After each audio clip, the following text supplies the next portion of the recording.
जाओ, वो काम कर ही नहीं पाएगा। It's all about how clear your voice, आपका क्यों कितना क्लियर है। और जिन लोगों को भी ऐसा लगता है उनका मोटिवेशन डाउन हो रहा है, नहीं साहब अपना आप क्यों भूल चुके हैं, आप धंधे में क्यों आए थे, आप रियल एस्टेट में क्यों आए थे, आपने काम क्यों शुरू किया, यू हैव फॉरगॉटन दैट।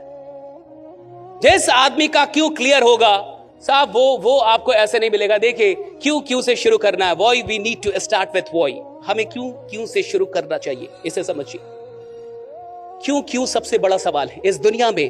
अगर किसी को भी अमीर बनना है, किसी को भी, चाहे वो रियल एस्टेट में बनना हो, इस दुनिया के किसी भी काम में बनना हो, साहब अमीर और सफल वही बनेगा जिसके पास क्यों बहुत क्लियर होगा। कोई भी काम क्यों, आप एबीसीडी कोई काम ले लीजिए दुनिया में, जिस आदमी ने बड़ा बनना है उसको क्यों से शुरू ही करना होगा।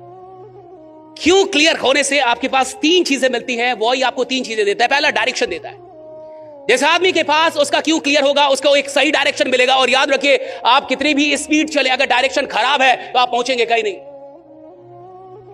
जिसका डायरेक्शन खराब है साहब, उसके लिए स्पीड एक प्रॉब्लम है। आप कितना भी चल ले, लेकिन अगर सही डायरेक्शन नहीं तो पहुंचेंगे कहीं नहीं। और क्यों आपको एक डायरेक्शन देता है, आपके दिन को आप क्यों उठ रहे हैं, क्यों जा रहे हैं, क्यों फील्ड में जा रहे हैं, क्यों ऑफिस जा रहे हैं। वो लोग जो ऑफिस में आके ऑफिस की आराम से फ्री वाली चाय पीते हैं और दिन भर गपशप करते हैं और 4 इधर उधर की बातें, ये कौन लोग हैं, उनको पता नहीं वो उठ क्यों रहे हैं, उसको पता ही नहीं ऑफिस क्यों जा रहा है, उसको पता नहीं आज करना क्या है, उसका कोई डायरेक्शन नहीं मिलेगा साहब। वो किधर भी बैठेगा, किधर भी टाइम देगा, कुछ भी गॉसिप करेगा। जिस आदमी का क्यों क्लियर नहीं है साहब, उसका दिन का कोई डायरेक्शन है। जिसके दिन का डायरेक्शन नहीं है साहब, भैया उसके सप्ताह का भी डायरेक्शन नहीं, उसके महीने का भी नहीं, उसके साल का भी नहीं, वो वैसे का वैसा रहेगा। आप क्यों उठ रहे हैं, अगर उसका डायरेक्शन ही नहीं है, अगर उसका कोई कारण ही नहीं है, तो भैया आप कुछ भी कर ले, आप जाएंगे उधर जाके, बहुत सारे लोग ऐसे ही होते हैं। किसी भी कंपनी में ना साहब 80%